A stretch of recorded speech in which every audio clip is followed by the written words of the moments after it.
Olá, boa tarde, estamos chegando, o programa Gente que Fala está no ar, meio-dia em ponto, eu sou o Mauro Friesman, nossa audiência nos acompanha pela Rádio Trianon AM 740 de São Paulo, também pela Rádio Universal AM 810 de Santos, estamos transmitindo simultaneamente pelas redes sociais, Instagram, Facebook e também o nosso canal no YouTube. Fica aqui o convite para você seguir a gente, curtir, compartilhar os nossos conteúdos, interagir com o programa a partir de agora. O número do WhatsApp é o 973350038. Mais uma vez, 973350038. E não se esqueça, marque a hashtag Programa Gente que Fala durante as suas interações pelas redes sociais. Hoje é quarta-feira, tradicionalmente, a gente fala de saúde, comportamento e de bem-estar nessa edição do programa Gente que Fala. Eu apresento os nossos convidados, os nossos especialistas para essa conversa, para análise dos nossos temas. Doutora Ana Paula Quinteiro, cirurgiã dentista, empresária, fashionista. Doutora Ana Paula é criadora da grife Doutora Chica. Tudo bem, doutora Ana Paula? Tudo bem, e você? Um prazer estar aqui com vocês. Uma honra e um prazer estar aqui. Prazer é todo nosso, doutora Ana Paula, e todo mundo vai entender daqui a pouquinho, cirurgiã dentista, empresária, fashionista, o que isso tem a ver com o programa de saúde na edição de quarta-feira do Gente que Fala, vocês vão entender já já. Também com a gente, compondo a nossa mesa, a nossa bancada, Tânia Celidônio, jornalista, escritora, roteirista, autora do livro Ela, Eles e Todos Nós. Tudo bem, Tânia? Tudo bem, e você? Um prazer estar aqui, muito obrigada. Muito obrigado pela presença. Também conosco Valério Zoccarato. E o Valério é consultor em metamedicina. Valério, tudo bom? Tudo ótimo e prazer estar com vocês. E fechando a nossa mesa, a nossa bancada, Alexandre Aires, cofundador da MindSelf, administrador de empresas. Seja bem-vindo, Alexandre, mais uma vez ao Gente que Fala. Tudo bem por aí? Tudo bem, bom dia a todos. Um prazer estar aqui novamente, Mauro. Vamos aqui para o nosso primeiro assunto, 12:02. Desde domingo, o Brasil tem vacinas contra a Covid-19 aprovadas para uso emergencial no país. Só que há vários problemas a serem enfrentados. Não há datas marcadas para as fases do plano de imunização. Também não temos doses suficientes para atender toda a população. Faltam insumos da China para a produção da Coronavac. Sobram problemas políticos que incluem atrapalhadas nas negociações com a AstraZeneca para a aquisição do imunizante, também a produção da vacina inglesa por aqui, e além também da falta de busca por novas vacinas, por outras opções. Doutora Ana Paula, eu começo com você esse tema. Às vezes parece um balde de água fria o que acontece, né? Pois é, a gente começa com a esperança, mas eu acho que ainda vai demorar um pouquinho para a gente iniciar esse processo, né, de não imunização total, porque eu acho que a vacina não vai nos dar essa grande imunidade, mas vai nos deixar mais forte para que essa doença venha de forma mais branda, né? Eu falei sobre esse balde de água fria, porque a gente realmente na expectativa da vacina, e a gente vê que as coisas não vão andar como nós gostaríamos que andasse, por esse bate-cabeça aí que acontece, né? Só para você ter uma ideia, na minha cidade chegaram 500 doses da vacina. Eu venho de uma cidade com 180 mil habitantes. Pensa bem, é muito pouco, não dá para iniciar praticamente, né, a vacinação. Qual cidade, Ana Paula? Eu sou de Poços de Caldas, Minas Gerais. Uhum. Você está aí agora ou você é em São Paulo? Eu tô em Poços de Caldas. Ah, muito bem. Tânia, sua avaliação sobre essa questão, esse balde de água fria aí que vira e mexe, a gente leva na cabeça. É um balde de água fria tão grande que você acorda, né, Mauro, e você já começa a ler. Aquele cronograma todo da vacinação já foi por água abaixo, né? Hoje eu li que os governadores estão tentando negociar na paralela no sentido de conseguir independentemente essas vacinas, mas que esbarram nos preços, nas quantidades que os fornecedores querem exportar. Ou seja, eu não sei o que vai acontecer. Eu não sei. Eu, por exemplo, sou considerada grupo de risco. Não tenho a menor ideia de quando é que eu vou entrar nesse cronograma, porque eu não acredito nesse cronograma que está aí agora. A gente tinha aqui uma expectativa, porque existia um plano de imunização feito pelo Estado de São Paulo, mas a gente agora tem que obedecer ao plano federal de imunização, e as coisas não se definem por esses diversos problemas. Enfim, também não temos quantidade suficiente de vacina, como salientou aqui a doutora Ana Paula. Valério, sua avaliação sobre essa questão. Olha, o Brasil tem 200 milhões de habitantes e vacinar um volume tão grande de pessoas é realmente um desafio incrível. Eu acho que podemos brigar com o governo estadual, podemos brigar com o governo federal, a realidade é aquilo que é. Então, brigar contra a realidade sempre pegamos aí uma pancada na cara. Eu acho que as pessoas têm que fazer um trabalho diferente, têm que focar na sua saúde individual, tem que focar em fortalecer o sistema imunitário, tem que focar na sua saúde emocional, porque isso nos fortalece. Agora, as políticas, sabemos, têm os seus caminhos, têm as suas dinâmicas e ficamos todo mundo na frustração, mas isto não ajuda a pessoa a nível individual a estar melhor. Então, eu acho que o foco está ok aí empurrar e solicitar o governo a fazer mais rápido. Eu moro aqui no Uruguai agora, eu moro em Montevideo, sou italiano, e aqui no Uruguai não tem nada. Aqui no Uruguai não tem vacina ainda, não tem o governo ainda não fez nenhuma nada, e a gente teria que ficar desesperada. Não, estamos focando a atenção na gente, em fortalecer o sistema imunitário, em ficar melhor do ponto de vista emocional. Olha, se eu olho na Itália, tem já 1 milhão de vacina feita, mas se eu vou ver os dados, olha, Mauro, os dados de 18 de janeiro, morto por milhões por coronavírus. Esta coisa é importante, este é o dado estatístico importante.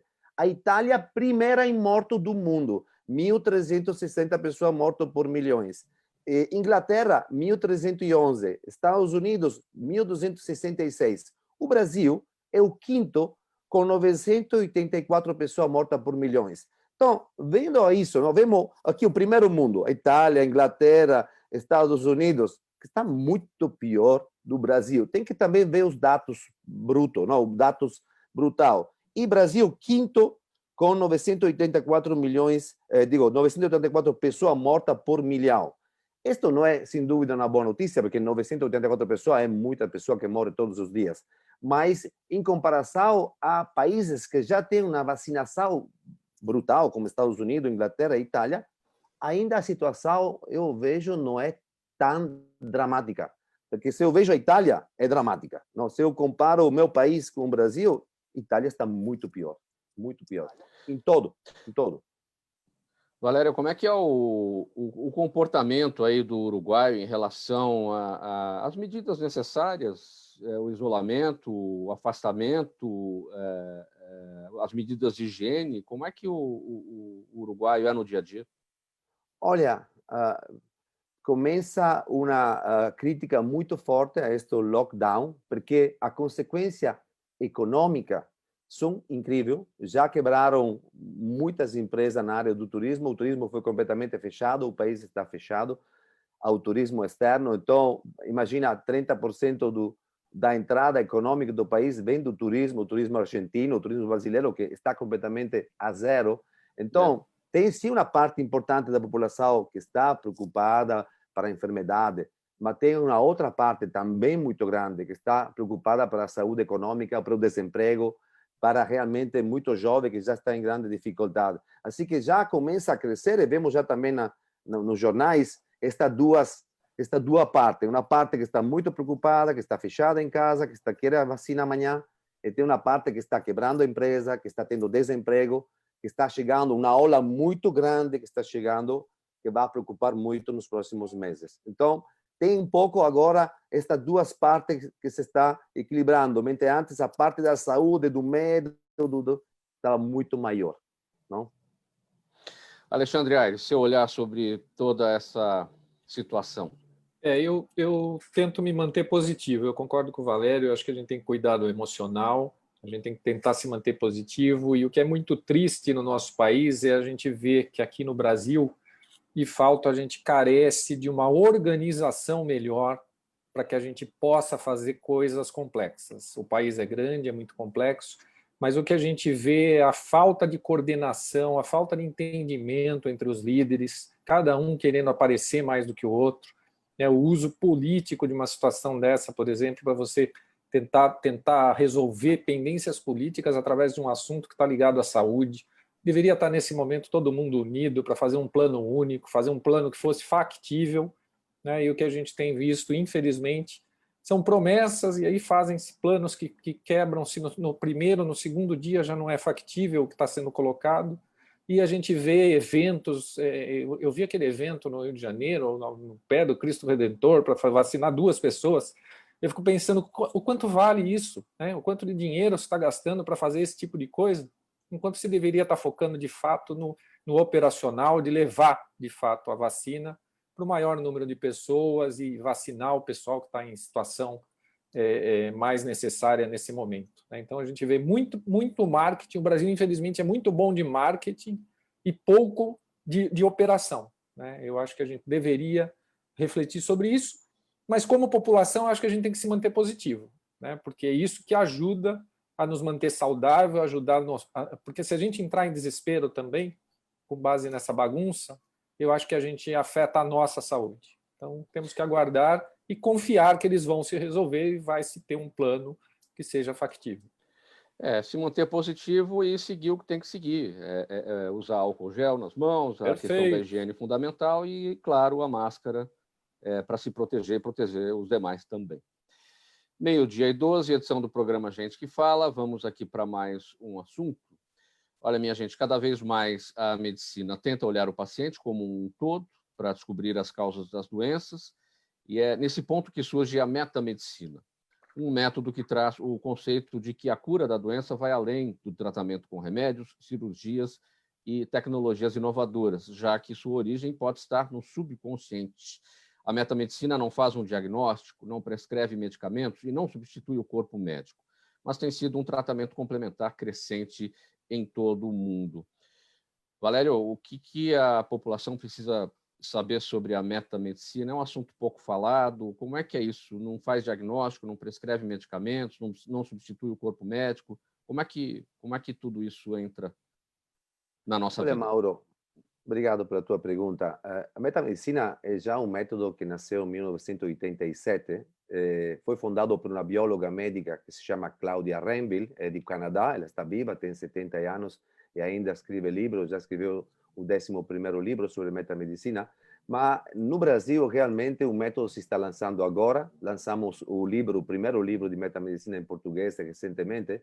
E vamos dar em um tempo muito rápido uma ideia da metamedicina às pessoas que nos estão ouvindo, é usar a metáfora do iceberg. A ponta externa do iceberg, para a gente, para os consultores de metamedicina, é aquilo que trata a medicina. A medicina trata de sintomas, trata de enfermidade, faz tratamento diagnóstico, faz tratamento médico, cirurgiano, trata da parte externa do iceberg, cioè da parte que a gente sente um sintoma, diz: tenho uma coceira, tenho uma inflamação, tenho uma infecção, vou ao médico, ele faz uma análise, faz um diagnóstico, me prescreve um tratamento farmacológico, o que seja. A metamedicina vai na parte profunda do iceberg, porque para a gente o sintoma não é nada mais que uma mensagem que a pessoa teria que escutar. Qual é a mensagem? Cioè, se chega uma inflamação, ou se chega uma coceira, ou se chega uma infecção, para a metamedicina o significado é bem distinto do significado que trata a medicina alopática. Então, aquilo que as pessoas estão ajudando e acompanhando os clientes, os pacientes que vêm com a gente, é a identificar a causas emocionais, é a identificar as causas profundas que estão no inconsciente e no subconsciente, que atua, é o gatilho para eu me enfermar. Então, vou dar um exemplo. Eu tratei nestes meses muito cliente com Covid-19, muitos da Itália, do Brasil, da América Latina. Em todos os clientes, as causas emocionais profundas eram causa antiga, era coisa memorizada na memória emocional. O gatilho era não poder encontrar a mãe que estava com o Covid-19. O gatilho era um sentimento de se sentir fechada em casa, impotente dentro no confinamento, de perder o trabalho, de perder a possibilidade de viver a vida normal. quando acompanhamos as pessoas a identificar a causa emocional e a transformá-la, o sintoma, a enfermidade, automaticamente, em um tempo muito rápido, vai embora, porque o corpo tem uma capacidade de autocuração extraordinária. Ora, a gente não quer dizer não vai ao médico, ao contrário, a gente quer acompanhar os médicos a também a ser metamédico, a dar um tratamento que seja o emocional e, ao mesmo tempo, o tratamento que seja o clássico alopático. Então, cuidamos muitos pacientes de COVID que depois, por exemplo, estou falando de uma pessoa que ficou 17 dias fechada em casa com diagnóstico de COVID e depois de 2 sessões ela entender qual era o gatilho, qual era a causa emocional, depois de 48 horas sair finalmente de casa e estar em boa saúde. Ia fazer um teste do PCR e estar totalmente positiva, depois de ter feito um teste negativo, depois de ter feito um teste positivo. É um pouco isso, é um processo de acompanhamento, assim que as pessoas possam identificar causa profunda. Quem é que pode exercer a metamedicina? Olha, tem muito pouco consultores, porque a certificação é feita diretamente pela fundadora do método. Então, tem só dois consultores na América Latina, sou eu para o Brasil, tenho uma médica veterinária e terapeuta holística no Uruguai, que atende em espanhol, mas a ideia é começar a construir uma comunidade no Brasil, começar a formar muitos metamédicos. E na Itália, por exemplo, temos médico, temos psicólogo, temos fisioterapeuta, temos pessoas que trabalhadores sociais, que são ao mesmo tempo consultor de metamedicina, professores, educadores, que usam a metamedicina em acompanhar as pessoas. Não é uma especialidade, é um método que entra numa especialidade. Aquela especialidade passa a fazer uso deste método. Ora, pode ser uma especialidade, por exemplo, eu trabalho diariamente com metamedicina, faço sessões de metamedicina, é o meu trabalho principal, eu também sou terapeuta do trauma, trabalho com experiência somática, então trabalho também com cliente com trauma profundo. Mas tem muitas pessoas que trabalham na área de saúde que usam este método como complementário, como integrativo do método que ela trabalha. Qual é a possibilidade desse método, desse conceito, passar pelos bancos escolares num futuro próximo?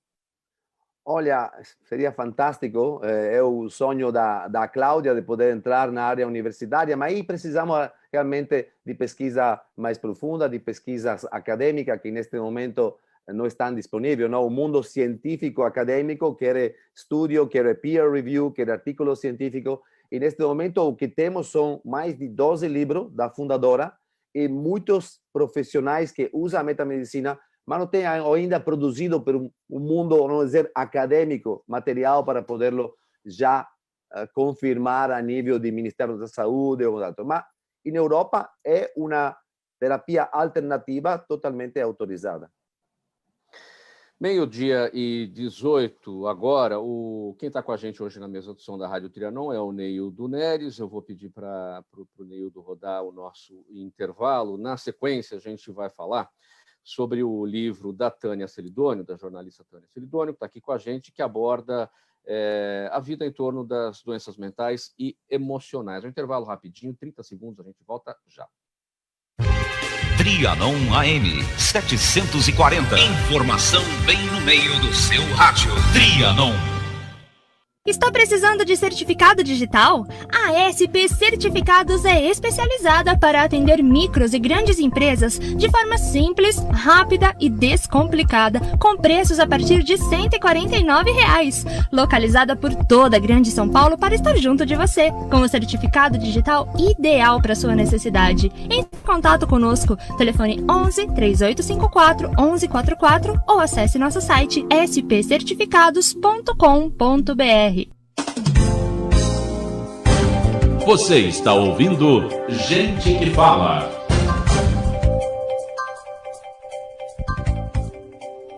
Programa Gente que Fala de volta, 12h20, edição de quarta-feira, sempre tratando por aqui dos assuntos da saúde, do bem-estar, do comportamento. E o nosso assunto agora é o seguinte: olha, a jornalista Tânia Celidônio, que está aqui com a gente nesse bate-papo de hoje, encontrou os manuscritos de sua mãe, falecida em 2006, e a partir desses manuscritos, a Tânia criou um livro escrito a 4 mãos. O livro se chama Ela, Eles e Todos Nós, e não é uma obra que conta uma história feliz, é o relato real de uma família que enfrentou doenças mentais e emocionais com muito carinho e sofrimento, mas que permite que o leitor faça uma viagem no tempo, que resgate sentimentos e experiências esquecidos ou escondidos dentro de si. Conta para a gente, Tânia, sobre essa experiência, o que foi que aconteceu com a sua mãe, qual foi o problema que ela enfrentou, enfim, que acabou culminando com o falecimento dela. O falecimento dela não teve nada a ver com o que ela escreveu, porque quando ela começou a escrever esses textos, ela era bem jovem ainda, tinha uns 42 anos. Ela queria publicar esses textos, uma época quase conseguiu, mas daí a vida foi acontecendo, acho que os problemas também se acumularam e eu só fui descobrir, eu só peguei nas mãos esses textos dela depois que ela morreu em 2006. E por que eu resolvi publicar? Por que eu misturei os meus textos com o dela? Porque eu achei que era uma história de uma família que é caracterizada pela infelicidade, pela desesperança, pelo desencontro. Pessoas que tinham tudo para ser felizes e que, de repente, foram tropeçando nesse obstáculo que pode ser terrível, né? Que é a doença mental, o transtorno emocional. Os 2 irmãos da minha mãe foram diagnosticados, cada um a seu tempo, com esquizofrenia. A minha mãe, a partir de uma certa época, foi diagnosticada com transtorno bipolar do humor. E teve um momento em que ela era a única pessoa responsável por cuidar. E, na época, cuidar significava internar essas pessoas em instituições quando elas não eram consideradas, né, em condições de conviver socialmente. Então, o livro mostra essa experiência dela. Eu editei, eu reescrevi os textos de forma que cada capítulo fosse um mini textinho, um mini continho, onde, na primeira pessoa, ela vai mostrando a relação dela com a mãe, a relação dela com o pai, que foi alcoólatra, né? A relação com o irmão, com a irmã, e ela mesma, quando ela tem uma crise, surta, né? E percebe uma coisa que a gente estava conversando aqui, sobre vacina, sobre o emocional, que o Valério falou, o holístico, que é o seguinte: muitas vezes a gente persegue sonhos, isso é ótimo, né?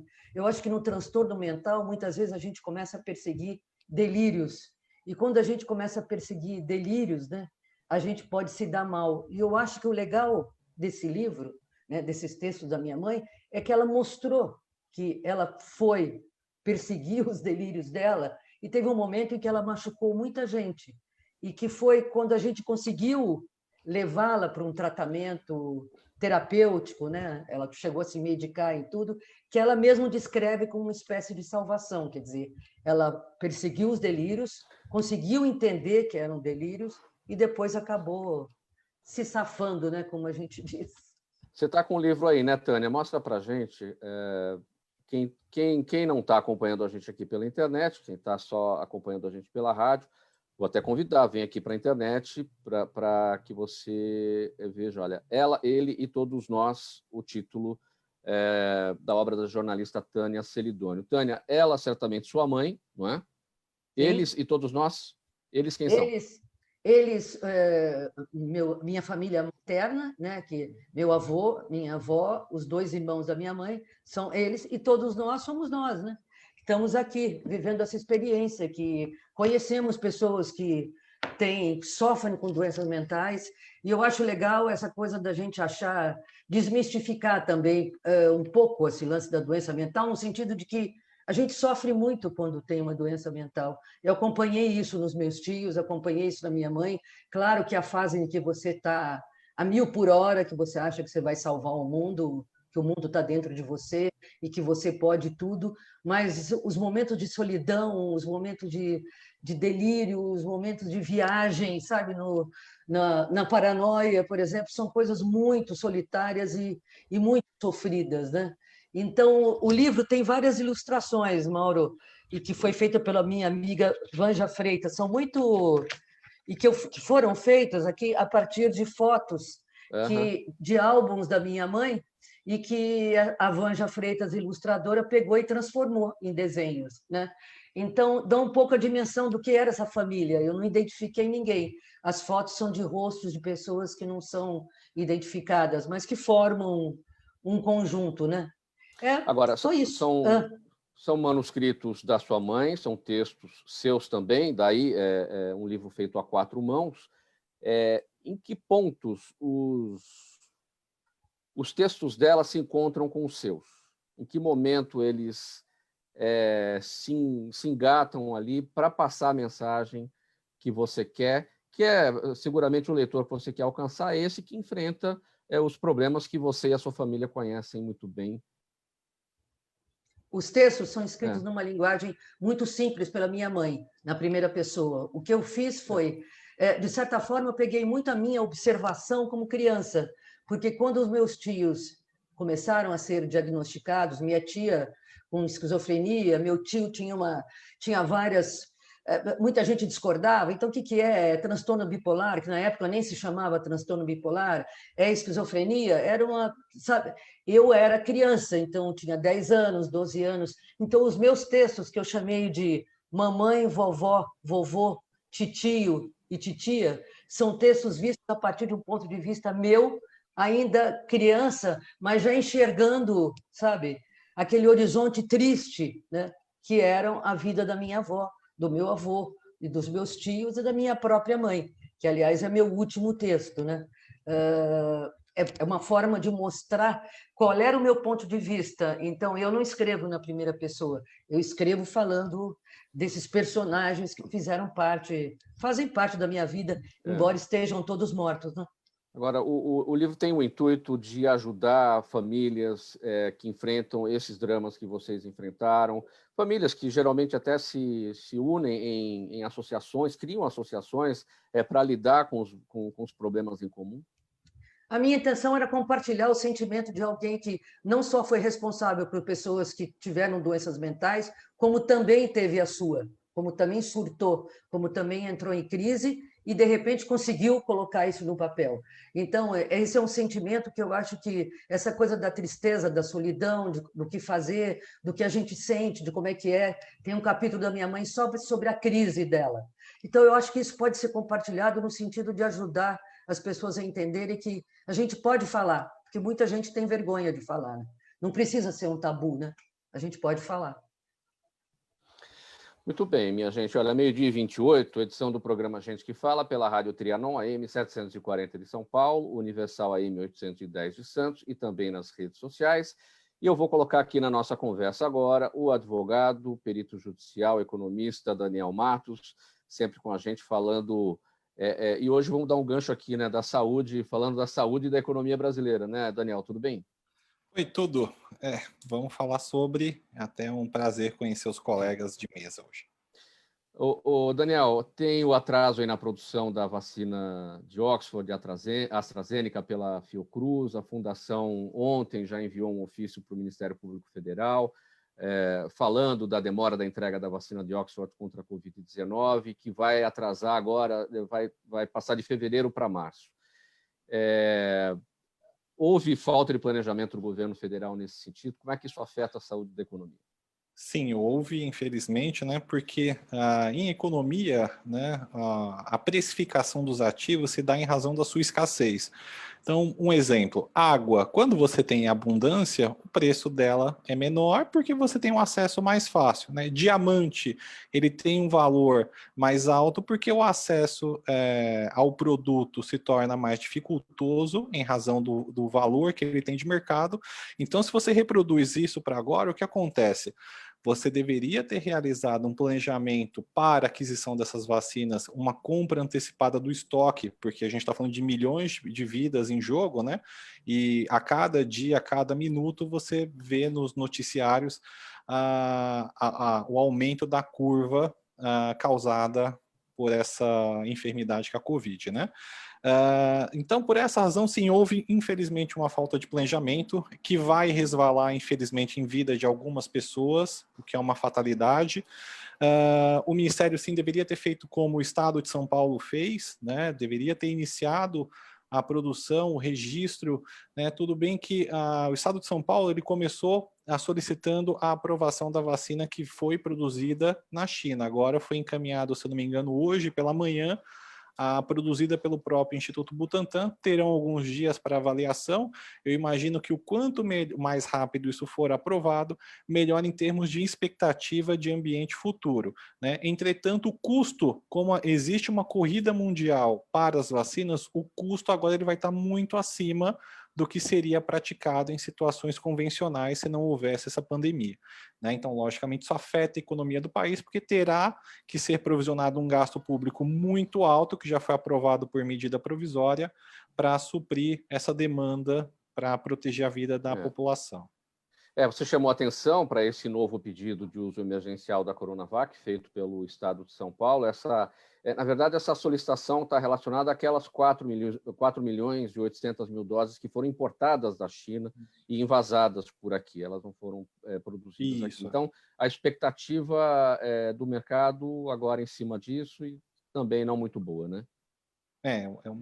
Vamos lá, é uma pena você não iniciar a vacinação, você ter, pelo menos para os grupos de risco, né, os profissionais da saúde, que são os primeiros na linha de frente, e depois aquela escala, né, dos mais idosos até a população de menor risco, veja, eu não sou médico, né, na idade onde eu me encontro, né.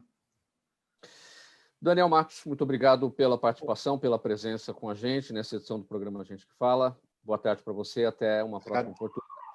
Ok, agradeço, boa tarde aos colegas.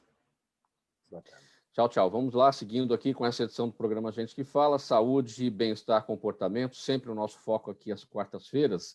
O assunto agora, segundo a última pesquisa ISMA-BR, 72% dos brasileiros que estão no mercado de trabalho sofrem com algum problema causado pelo estresse. Desse total, 32% são diagnosticados com síndrome de burnout, que é o esgotamento profissional. E desses 32% diagnosticados com a síndrome, continuam trabalhando normalmente, a maioria avassaladora. Para combater esses problemas, muitos gestores estão investindo em práticas como a meditação. A técnica tem melhorado o foco e o entrosamento da equipe e trazido tantos benefícios que tem sido exercida pelos funcionários até mesmo fora do trabalho. Conta para a gente, Alexandre Aires, como é que isso está funcionando. Então, Mauro, na verdade o que a gente tem percebido, cada vez mais, ainda bem, o assunto da saúde emocional tem sido comentado dentro das empresas, né? E os líderes perceberam que é importante fazer alguma coisa para ajudar as pessoas a lidar melhor com o estresse e com o emocional, que tem sido um desafio, né? Quando a gente olha os números de saúde, as pessoas estão adoecendo e o afastamento do trabalho hoje por questões emocionais já é uma das principais causas de afastamento em algumas indústrias. No setor financeiro, a principal causa de afastamento no trabalho hoje são as doenças emocionais. Então, ansiedade, síndrome do pânico, crises de estresse, depressão, infelizmente fazendo parte do dia a dia. E aí o que a gente tem feito é a gente tem trazido alternativas, e a meditação, os programas de treinamento, o que a gente fala, na verdade, são programas de treinamento mental baseados em técnicas de meditação que proporcionam para a pessoa um desenvolvimento da sua capacidade emocional, desenvolvimento de fato do seu cérebro. A gente capacita áreas do cérebro para lidar melhor com as situações do nosso dia a dia. Então a gente se torna mais forte, o que a gente fala é que a gente se torna mais forte, mais inteligente emocionalmente para lidar com os desafios do dia a dia. E a gente tem feito isso, aumentou muito a nossa demanda agora no período da pandemia. O doutor Valério colocou bem, eu acho que durante a pandemia o Covid ele afeta o seu corpo físico, mas ele afeta muito o seu emocional. As pessoas precisam de suporte emocional para lidar com essa situação, porque é uma situação em que elas veem a morte iminente, né? Eu acho que nunca teve tão próximo o medo de morrer. Você dorme, né, não sabendo como você vai acordar no dia seguinte, com medo de acordar pior, né? Então isso tem consumido as pessoas emocionalmente. Então é uma doença que pega muito o emocional. E a forma da gente fazer isso é se capacitar. Então tirar um tempo para entender de fato, né, se voltar um pouco mais para si mesmo, né? A prática da meditação, o que ela proporciona é o desenvolvimento do seu autoconhecimento. é se conhecer melhor o seu organismo, né? Conhecer melhor as coisas que te afetam, né? E fazer isso no ambiente de trabalho tem sido um alívio para as pessoas. Então, a gente tem tido depoimentos fantásticos das pessoas que estão conseguindo participar desse tipo de programa dentro das empresas, agradecendo, de fato, os gestores para falar que bom que a gente está podendo falar desse tipo de assunto dentro da empresa. Porque a doença emocional ela é uma doença silenciosa, né? A pessoa adoece, esse número que você falou aqui do burnout, né? A pessoa está completamente estressada, completamente destruída, mas ela está lá, tentando se mostrar forte, porque ela não pode mostrar essa fragilidade no ambiente de trabalho, né?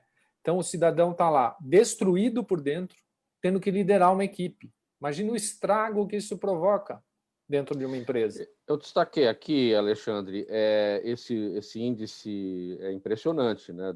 92% daqueles que têm o esgotamento profissional, a síndrome de burnout, continuam trabalhando normalmente. Essas pessoas não querem parar ou elas sequer sabem que estão esgotadas profissionalmente. Você tem as duas situações, Mauro. Você tem, infelizmente, ainda uma negação bastante grande, a pessoa ainda tenta lutar achando que é algo que ela consegue lidar, né, no dia a dia, mas ela está completamente afetada, o desempenho dela está completamente afetado por isso, né? E você tem muita gente com medo de colocar essa situação e de se mostrar, de fato, fraco, né? Como assim? A pessoa está com burnout, como assim não está conseguindo lidar com os desafios emocionalmente, né? Infelizmente, ainda tem muito preconceito em relação a isso. É bom que a gente tem falado mais, a gente tem sentido uma abertura muito grande das empresas. Mas acho que a pessoa... Pois não. Acho que o medo das pessoas também é o medo de perder o emprego, alegando esse tipo de esgotamento pela falta do olhar da empresa em relação a isso, né? Perfeito, perfeito. Por isso que é importante ter um ambiente aberto, para que isso possa ser colocado abertamente, para que as pessoas possam, de fato, buscar o tratamento e o apoio para poder se recuperar, porque é uma doença que permite, né, a recuperação se você tratar, né? O problema é você tentar lidar com isso, não dá para jogar para baixo do tapete. Você só vai estar adiando e aumentando a probabilidade de ter problemas físicos, né? Porque a grande parte das doenças físicas, e acho que o Dr. Valério falou um pouquinho disso de uma outra forma, grande parte das doenças físicas, dos sintomas que a gente tem origem emocional, vem de uma origem emocional, que se não for tratada vai transformar em alguma coisa física. Então, a realidade é essa, mas a gente tem visto uma abertura, viu? Principalmente de grandes empresas, olhando para esse assunto de uma forma muito mais aberta e conseguindo trazer espaço para que isso seja discutido nas lideranças. O importante é isso. Quem, Alexandre, pode meditar? Qualquer pessoa pode meditar, porque não é fácil, né? Perfeito. É um desafio. Você precisa não só poder, mas você tem que querer. Quais são os aspectos aí necessários para conseguir? O que a gente vê, a gente fala o seguinte: qualquer pessoa pode meditar, Mauro. Ela precisa, de fato, ter um entendimento em relação a isso, tem que ser uma vontade própria de querer fazer esse tipo de prática, não pode ser algo que é obrigado. Se você obrigar alguém a meditar, isso não vai ser meditação, isso vai ser tortura para a pessoa. Ficar 1 minuto em silêncio vai ser uma tortura. Mas quando a pessoa toma consciência, por isso que a gente fala que a primeira etapa do processo é tomar a consciência, né? A partir da consciência é que a pessoa vai buscar essa alternativa e aí tudo vai ficar mais fácil. E o grande desafio não é aprender a meditar, porque as técnicas de meditação elas até são simples. O grande desafio é como transformar esta atividade em um novo hábito saudável na sua vida. Esse é o grande desafio que a gente coloca, porque é do hábito de sentar alguns minutos todos os dias que você vai conseguir desenvolver o seu cérebro, desenvolver o seu organismo para se sentir melhor, né? Porque se você não fizer, não tem jeito. Não adianta fazer só quando eu estou me sentindo ansioso, né? Eu tenho que fazer essa pergunta para não sentir. Alexandre, por causa do seguinte: você tem que esvaziar a cabeça naquela hora, né? Então, esse é um mito, sabia? Não tem uma tampinha que você abre, chacoalha a cabeça, sai tudo de dentro e... Mas você sabe que isso que você colocou é legal, Mauro, porque a gente ouve muito isso. Esse é um dos grandes mitos da meditação, que eu vou esvaziar a cabeça. E aí, como você não vai conseguir esvaziar a cabeça, você acha que você não é capaz de meditar, né? Meditar não é esvaziar a cabeça. Meditar é uma técnica de concentração em que você vai se voltar naquele momento para você mesmo e para o momento presente. Isso não significa ficar sem pensar em nada.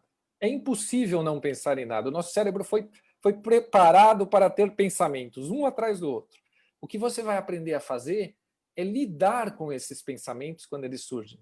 Mas não tem a ver com esvaziar a cabeça. Ninguém consegue esvaziar a cabeça, nem monge budista, que medita há 30 anos, não esvazia a cabeça. Muito bom, muito bem. Saber disso é libertador para as pessoas, que elas falam, nossa, é mesmo? E aí ela experimenta e vai ver que ela consegue, vai ser gostoso. Pessoal, faltando 19 minutos para 1, o Neildo Neres vai rodar mais um intervalo para a gente. No próximo bloco, mais um tema. A doutora Ana Paula vai falar da dentista, né, que virou dona de grife. Né? Vocês vão conhecer já já. Vamos para o intervalo, 30 segundos, a gente volta já. AM 740. Informação bem no meio do seu rádio. Trianon. Está precisando de certificado digital? A SP Certificados é especializada para atender micros e grandes empresas de forma simples, rápida e descomplicada, com preços a partir de R$ 149. Localizada por toda a Grande São Paulo para estar junto de você, com o certificado digital ideal para sua necessidade. Entre em contato conosco, telefone 11 3854 1144 ou acesse nosso site spcertificados.com.br. Você está ouvindo Gente que Fala. 12h42, de volta com o programa Gente que Fala, edição de quarta-feira. O foco sempre por aqui, o nosso assunto saúde, bem-estar, comportamento. E agora nós vamos falar com a doutora Ana Paula Quinteiro, cirurgiã dentista. Ela há alguns anos começou a desenhar de forma despretensiosa algumas roupas voltadas para os profissionais de saúde. E a ideia era fugir do padrão, criar figurinos mais estilosos, com toda a segurança possível. E essa ideia deu origem à grife Doutora Chica, que ganhou ainda mais força durante a pandemia, criando máscaras, toucas, jalecos, pijamas cirúrgicos personalizados e coloridos que viraram moda entre os profissionais de saúde. Doutora Ana Paula, vamos lá. A gente agora pode entrar num consultório e ver que não tem mais aquele branco total, tem outras cores, tem outras situações diferentes, né, em termos de indumentária. Como é que é isso? Pois deixa eu te contar. Eu sou formada em odontologia há 25 anos e eu tive a oportunidade de trabalhar em 2 cursos de pós-graduação voltados para a implantodontia, ou seja, dentro da área cirúrgica mesmo da odontologia. E todos nós usávamos branco, é muito sério, né? Porque tem o controle, tem toda a biossegurança, já tem aquele medo do paciente ali, tem toda a parte, tem muita gente ali dentro de uma escola, muitos alunos, e eu percebia, lógico, o paciente fica muito nervoso. Qualquer pessoa que vai ser submetida a um procedimento cirúrgico, o estresse emocional é muito grande. Aqui dentro do consultório particular é até menos do que dentro de um curso, porque o consultório particular nós temos até esse contato mais direto com o paciente, mas dentro de um curso de pós-graduação o contato não é assim, porque o paciente ele conversa com praticamente todos os alunos, os professores, a parte de administração de uma escola, então gera um estresse muito grande. E um dia eu recebi de presente de uma paciente uma touquinha toda chiquetérrima, bem estampada, e eu sempre utilizei branco, sempre, eu nunca saí do branco. E aí eu usei a touca. Foi um sucesso aqui dentro do consultório, porque eu senti que as pessoas, principalmente os meus pacientes, sentiram uma empatia maior comigo. Sabe, aquele bloqueio entre dentista e paciente já meio que quebrou. E eu comecei a perceber que realmente a síndrome do jaleco branco existe. Passou até a síndrome da broca, né? A síndrome da broca também foi calma, embora. essa é outra, hein? Calma. Essa aí a gente já está pensando no barulho. Vamos pensar no visual primeiro. E aí eu acabei adquirindo um jaleco colorido, vim aqui para o consultório e, assim, muitas pessoas elogiaram, muitos pacientes falaram, nossa, Ana, o medo que eu tinha de tratar parece que diminuiu, parece que eu estou me sentindo melhor, mais acolhida. E eu fiz o teste dentro dos cursos de pós-graduação. Eu fui com o jaleco também colorido, porque a gente fica com o jaleco de tecido dentro das consultas e com o jaleco estéreo nas cirurgias. Então, eu fui com o jaleco durante as consultas dos pacientes e, nossa, todo mundo gostou muito. E aí, o que aconteceu? Eu precisei me ausentar durante 2 semanas em função de um problema de saúde. E aí, juntou que a minha filha começou a fazer odontologia e ela gosta muito de moda. Minha filha se identifica muito com esse lance de marca, moda, e o que usar, quais as cores, sabe? E aí eu falei, por que não? Por que não a gente começar a fazer jalecos diferenciados para os profissionais, né? Não só em função da estética, mas em função do nosso próximo, né? Que a gente vai estar atendendo ali, porque é um ser humano. E vamos ver. Vamos trazer segurança também. O que você criou, então? O que tem de dentro do consultório dentário, por exemplo, de paramentação para o profissional? Isso. Então, eu iniciei com a paramentação de tecido que não é estéreo, né? Eu iniciei com jalecos personalizados, de vários tons. Eu comecei com toucas, jalecos e pijamas cirúrgicos. Mas aí, gente, veio essa pandemia. E nessa pandemia, minha filha estava doente, nós estávamos internadas, porque eu fiquei com ela no hospital, e eu tive a oportunidade de ficar 3 semanas no hospital. Fiquei em 2 hospitais, e eu comecei a perceber. Eu sou professora de biossegurança dentro dos cursos de pós-graduação e eu comecei a perceber a falta de produtos que os hospitais tinham referente a essa pandemia que a gente está vendo. Então, os enfermeiros, para receber o paciente, eles usavam os jalecos sem manga, uma touquinha com TNT grau 20, sabe, de gramatura, a máscara super fininha, e eles recebem uma máscara por dia, e essa máscara não pode ser trocada.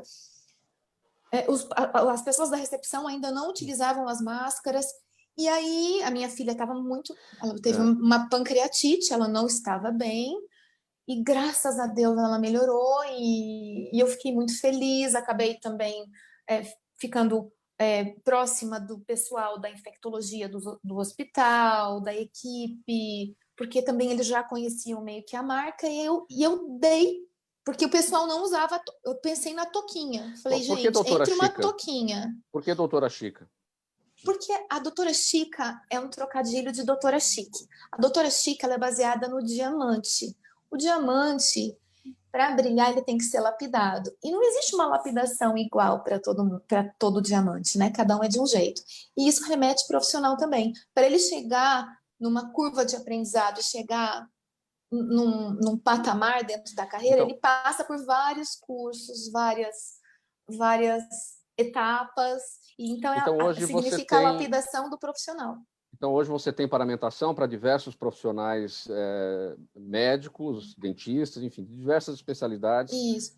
Eu cedi as toucas naquela época, pensando realmente na biossegurança, porque a touca de tecido ainda era melhor do que a touca gramatura 20. E aí começaram os pedidos para produção de máscaras, e eu acabei tendo a liberação da Anvisa, acabei fazendo parcerias, e hoje nós temos toucas descartáveis, máscaras descartáveis, jalecos descartáveis, inclusive jalecos temáticos da Disney, da Marvel, e acaba assim ajudando o profissional a se manter seguro, né, de uma maneira mais alegre.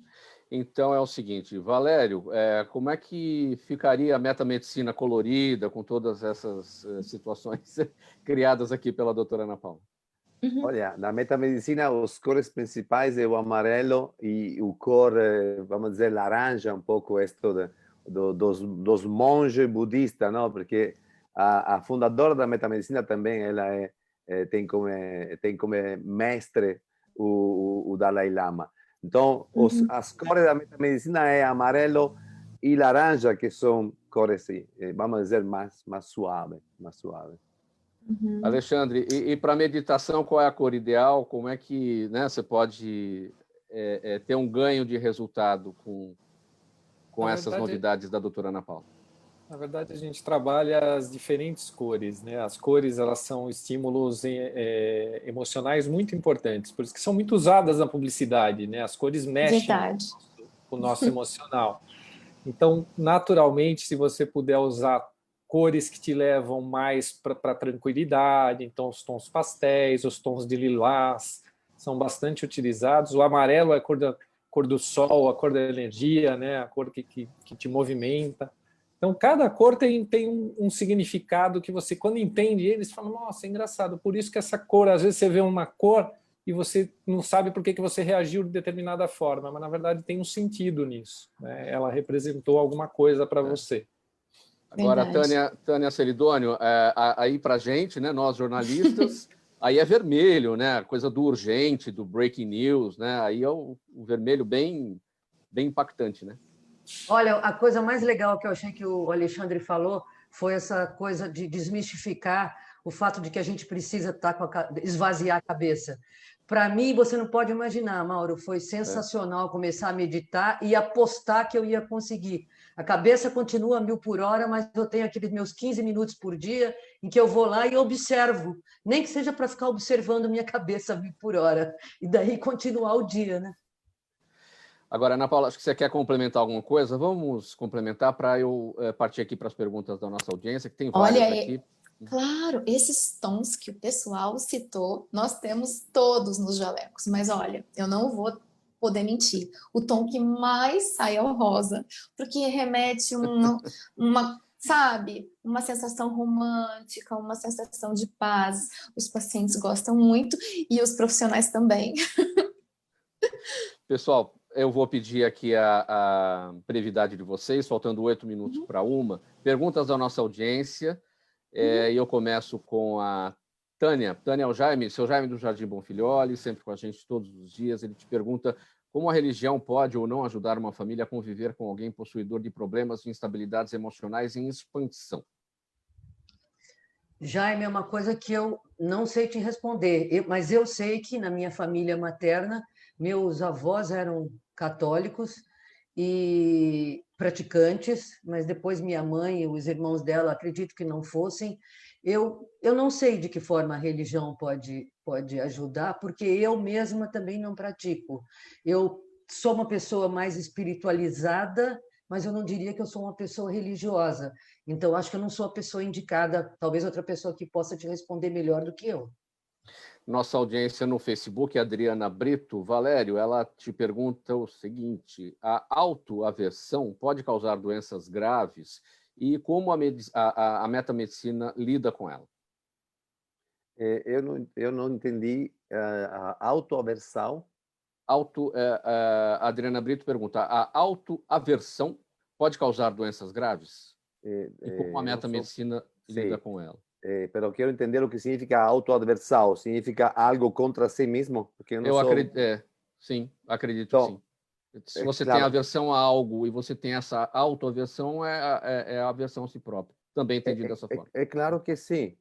Tudo pode levar ou porque a coisa é muito improvisa, ou porque o evento e a situação dura por muito tempo. Como falou também o Alexandre antes, tudo depois de um certo tempo começa a ter efeito a nível emocional e depois do emocional a nível físico. A gente aqui falou, neste tema, você, Mauro, falou de 72% do brasileiro que está no mercado do trabalho com problema de estresse. É claro que depois uma parte dele começa a ter medo de perder o trabalho e a gente em metamedicina está encontrando problema no nervo ciático, está encontrando tema muito sério na área lombar e tema de hérnia discal, que são consequência de esforço para ficar aí, para cobrir a vulnerabilidade. Então, se você tem um tema como esta ouvinte de autoaversão, o primeiro passo na metamedicina é identificar quando aconteceu este tema de autoaversão. Tem um evento que é um gatilho, que é uma coisa, e depois, a partir daí, a ir no caminho para ter a tomada de consciência se ele tem uma conexão entre aquilo que está acontecendo agora e este evento. É um caminho individual que precisa um pouco de tempo de trabalho, mas sim podemos trabalhar com a metamedicina com isso. E se ela quer começar, já lendo o livro da Cláudia Helbig, que agora está disponível no Brasil, é já um começo. Alexandre, eu vou te pedir brevidade, a gente não tem muito tempo. Daniela Moura, nossa audiência no Instagram. Como começar a meditar no trabalho, pergunta ela. É possível praticar por pouco tempo? 5 minutos por dia, por exemplo? Sim, perfeitamente. A gente, inclusive, recomenda que, se você estiver começando, comece com poucos minutos. 3 minutos. Né? Comece com uma pausa de 1 minuto em silêncio, por exemplo. Já vai ser uma forma de você ir acostumando. Não tenta sentar para meditar 10, 15 minutos, você que nunca conseguiu meditar, porque vai ser difícil, talvez você desista. Então a ideia é exatamente essa, fazer uma pausa, poucos minutos, prestando atenção em si mesmo. Já é um excelente começo. Doutora Ana Paula, Juliana Rocha, nossa audiência no nosso canal no YouTube, pergunta o seguinte: entre tantas máscaras usadas hoje, não só pelos médicos, mas também por todos nós, como chegar a um modelo que seja eficiente, bonito, confortável ao mesmo tempo? Pergunta a Juliana. Oi, Ju, tudo bem? Na minha opinião, o melhor modelo de máscara hoje em dia é a máscara cirúrgica, descartável, porque ela é descartável e ela é feita de um material que é o SMS, que é o TNT cirúrgico. Então, ela tem um grau de impermeabilidade incrível, são 3 camadas, você pode usar tanto nos atendimentos, se você for da área da saúde, quanto no seu dia a dia. É a melhor máscara.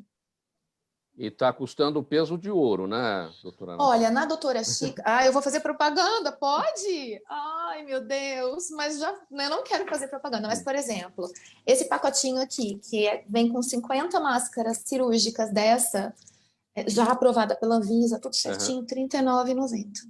Não tá tão caro, né? Quantas máscaras? 50. 50. Tá barato. Tá barato. Né? O meu intuito, gente, o intuito da empresa, chegar a R$1 Doutora por Chica máscara. não é ganhar rios de dinheiro, e sim ajudar a população. Esse foi sempre o meu intuito, desde o começo. Doutora Ana Paula está com a palavra, a gente já está no caminho final aqui do programa, sua despedida em poucos segundos, por favor. Muito obrigada por estar aqui, foi uma excelente oportunidade, aprendi muito sobre meditação, inclusive adoro muito meditar, eu faço yoga, e realmente vale a pena. Com relação à metamedicina, eu até gostaria de saber se a odontologia pode estar exercendo a metamedicina, ainda não conheço muito, seria interessantíssimo entrar nessa área, e foi um prazer estar aqui com vocês. Valério, 5 segundos para a sua despedida, a gente está apertado aqui.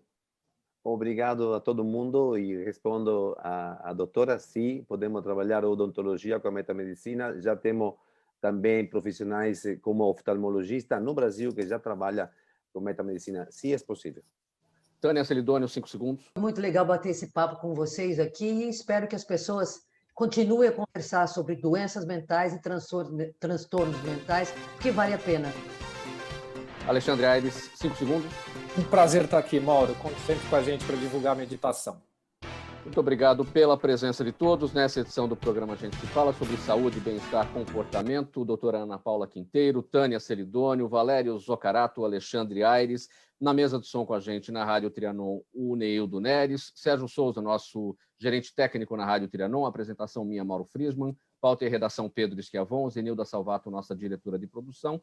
Fausto Camunha, nosso diretor-geral. E do outro lado do Gente que Fala, você, ouvinte e também espectador, a razão da nossa presença aqui todos os dias. Obrigado pela audiência. Até amanhã. Tchau, tchau.